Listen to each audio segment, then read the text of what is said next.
mbokk journaliste yi ñu ngi leen di gërëm bu baax di leen sant je voudrais maa ngi nuyu ñëpp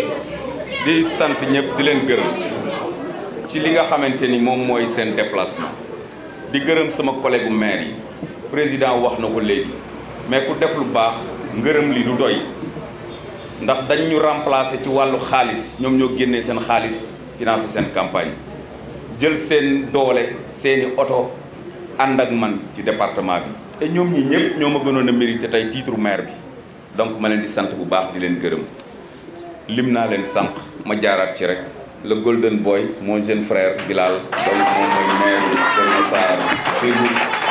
Adama Sarr jàppale leen ko grand maintenant c'est mon jeune frère mais c'est un très grand parce que daa assommé waat président Babacar Gueye moom dañ koy bàyyi suñu borom yàlla na ko yàlla fay c'est le sage lii yëpp bu sottee tey moom la moom moo ko conduire de main de maître président yàlla na la yàlla fay donc sama grand frère Ababacar Ndaw maire Yëmbal Nord nga xamante ni Yëmbal benn la 96 la ñu xaaj ba tax ñu am Yëmbal Sud ak Yëmbal Nord mais ku ne gis na aussi taxawaayam ci campagne bi di gërëm bu baax maire Jaxaay moom ku yaru ji laa ko tuddee ndax ku baax la dafa yaru yàlla moo ko yaral boppam donc yàlla la yàlla fay aussi Diané di nuyu suma jigéen docteur Ndeye Soukay Gueye donc vraiment moom aussi ñaanam yi yegsi na bi mu demee Màkk ñaanal nañu bi mu ñibbisee ñaanal nañu bi mu ñibbisee ganale le lendemain la wàcc sur le terrain ku ne gis na aussi jouru élection yi def na lu ne lu mu mën ak lu mu mënul ba yàlla may ñu ndam tey di nuyu bu baax aussi suma frère Moustapha Marena di gërëm bu baax aussi Alioune Badara Seck bu ma limee damay juum vraiment ñi nga xamante ni ñoom ñooy responsable yi si jàpp yëpp ñu ngi leen di gërëm bu baax di leen sant di gërëm nag ngërëm gi jàpp naa ni wax naa ko sànq département de Kër Massar ñoo ko moom parce que ñoom ñoo ñuy permettre man ak Fatou Sow mi bu ñu duggee assemblée nationale ñu siggi naka la ñuy siggee mooy dañ fay dugg te xam ni pal giñ ñu pal néew na ñuñ ko fale te loolu dafay dooleel ki nga xamante ni mooy un homme politique ndax téeméer boo jël juróom benn fukki yi ñooñu woteel fii ci département de Kër Massar am na ñoo xam ni falu nañ te voilà egguñu 50% mais ñun dañoo dépassé 50% yi ba egg 60% donc ñu ngi gërëm waa Kër Massar te di leen wax ni engagement bi ñu jëloon ci campagne bi ni dinañ leen représenter dignement incha allahu rabbi yàlla ñu ko yàlla matalal dinañ leen représenter dignement parce que amul dara lu fees sama bët man lépp lu ma ragal a wax toog fay jooy lépp lu ma xalaat ni dëgg la aussi nit mënu ma koo teree wax donc li nga xam ne mooy ay problème mu Kër Massar danañ ko yóbbu fa nga xamante ni mooy waxukaay ba fa mbaxane doone benn incha allah loolu mën ngeen compter ci ñun bu baax a baax donc sant nañ leen bu baax di leen gërëm te di leen wax ni aussi waa Malika ñu ngi leen di féliciter bu baax a baax ndax yàlla dafa dogal commune yëpp ñoo am ay maire ba mu des Malika donc responsable yi nga xamante ni ñoo nekk Malika ñoom chapeau te yàlla dafa dogal 100% la ñu def 100% la Malika def donc Assane Sow yow ak ñoom Mor Ndiaye ñoom Malick Fall donc vraiment gars yi fa nekk yëpp ñu ngi leen di féliciter bu baax a baax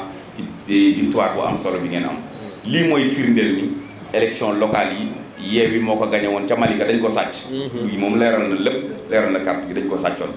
parce que mënu woon gagné ñaari centre de vote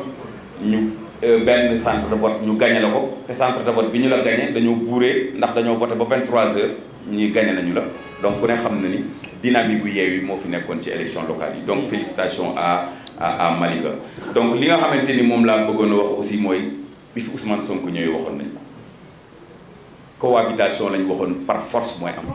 yàlla dimbali nañu loolu am cohabitation par force te lii mu ngi soog a am ci Sénégal dama dégg benn analyste bërki démb muy wax mais li muy wax xamu ci dara nee na cohabitation du lu bees Senghor ak Mamadou Dia cohabitation la woon déedéet boobu régime parlementaire la ñu amoon boobu président assemblée nationale moo ëppoon doole président de la république Senghor figurant la woon rek Mamadou Dia moo yoroon li nga xamante ni mooy pouvoir c'est comme ça que ça s'est passé mais bii li xew France bërki démb boo Ndiaye moo xew fii Serigne Moustapha Sy waxoon na ko nee na mu yoon nañu bàyyi ba Macron mucc ba pare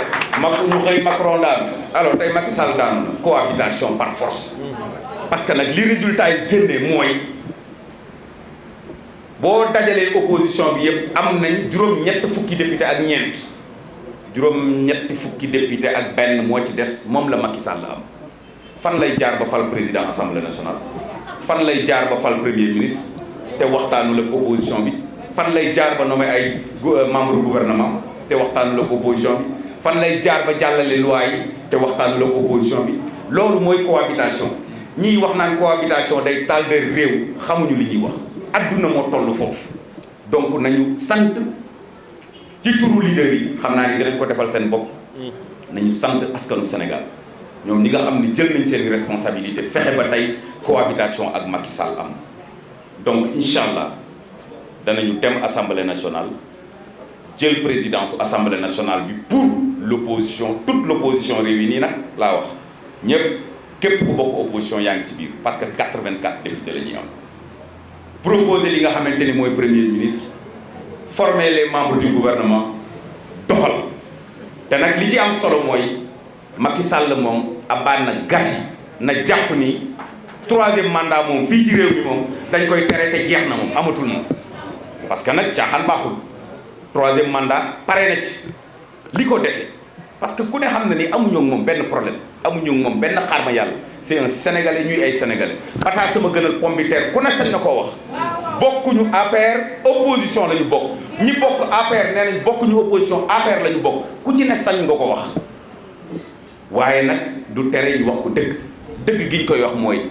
def nga juróom-ñaar ñu dolli la juróom muy fukk ak ñaar loolu bu la doyul dara dootu la doy bu la fukki at ak ñaar ci bopp réew Sénégal doyul suñ la joxaatee yeneen fukki at ak ñaar du la doy y a une vie après la présidence de la République na tànn ku ko neex ci waa Benno Bokk Yaakaar wala ci waa APR def ko candidat te permettre sénégalais yi ñu fal ki leen neex en 2024 te moom du ci bokk lii mooy wax beneen mbir bi ma bëgg a wax nag mooy te loolu ça me tient à cœur et je prends le peuple sénégalais à témoin di jël leader yi aussi ñu jël seeni responsabilité gis nga ne fulla mooy jaay Dakar wala ma mos jeexal ko mënuñu ñëw dagaan baatu askan wi ci turu opposition ba pare nar a dugg assemblée nationale war peuple sénégalais boobu war opposition boobu li ma bëgg a wax mooy sunu 84 députés yi fii ak assemblée nationale bi di jeex moo xam fii ak ñaari at la moo xam fii ak juróomi at la képp ku ci war dañ di war a def Pastef ci yow dañ ko war a jëflante ak yow parce que amuñu droit war parce que tey Macky Sall lenn moo ko dese 81 députés yi mu am mu jéem a am ñaar ñu mu jënd wala ñett ñu mu jënd ngir am une majorité confortable à l'Assemblée nationale mën a fal président mën a fal les membres du bureau mën a fal les commissions sur la base de la corruption loolu kenn du ko nangu